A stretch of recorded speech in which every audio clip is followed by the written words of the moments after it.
Salary పడినట్టుంది, చాలా హ్యాపీగా ఉన్నారు. ఇప్పుడే చెప్పేద్దాం. బంగారు, ఈ ఇయర్ నేను కార్తీక మాసం చెయ్యను, ఇంట్లో పనులు చాలా ఎక్కువైపోయాయి. అదేంటి పెళ్లికి ముందు కార్తీక మాసాలు ధనుర్ మాసాలు అన్నీ చేసేదాను అని చెప్పావు, ఇప్పుడు ఎందుకు చేయను అంటున్నావు? నీతో పెళ్ళి అయ్యాక నమ్మకం పోయింది. Emotional damage. అందుకే పూజ భక్తితో చెయ్యాలి, ఏదో ఎక్స్పెక్టేషన్ పెట్టుకొని చేయకూడదు. అయినా అంత భక్తి ఉంటే నువ్వు ఈ ఒకసారికి చెయ్యొచ్చు కదా. అలా కాదు, ఇంట్లో పూజలు అంటే లేడీసే చేస్తారు కదా. అలా అని రాజ్యాంగంలో రాసింది.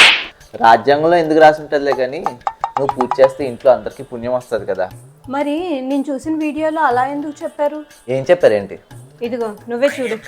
ఒక మగవాడు పూజ చేసిన, ఆరాధన చేసిన, పుణ్యం చేసిన, పునస్కారం చేసిన దాంట్లో ఉండే 50% ఆడవారికి వెళ్తుంది. ఓకే, ఎంత? 50%. అర్థమైంది కదా, ఇప్పుడు నువ్వే చెయ్యి. ఇలాంటివి చాలా చూశాను కానీ తరతరాలుగా మా వంశంలోని ఆడవాళ్ళే పూజలు చేసేవారు. అందుకే మా తాత ముత్తాతలు అంత గొప్ప వాళ్ళు అయ్యారు. అబ్బచా, మీ తాతయ్య అంత గొప్ప అని ఏం చేశారో చెప్పు. అది ఎక్కువ ఆలోచించుకు, సైకిల్ తొక్కేవారు. ఏం కాదు, అయినా నీకెవరు చెప్పారు? మీ మమ్మీ నాకు ఎప్పుడో చెప్పారు.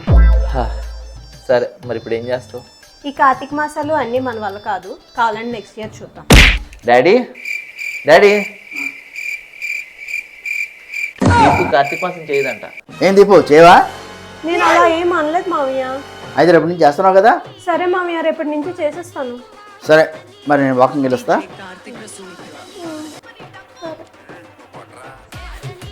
నాతో చేయనన్నావు, ఇప్పుడు ఎలా ఒప్పుకుంటావు?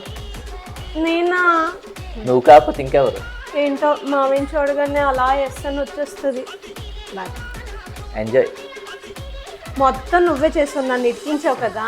ఈ మంతే కాదు, కంటిన్యూస్ 3 months నీకు నాన్ వెజ్ కట్. ఏం పర్లేదు, నేను బయటకు వెళ్ళి తింటా.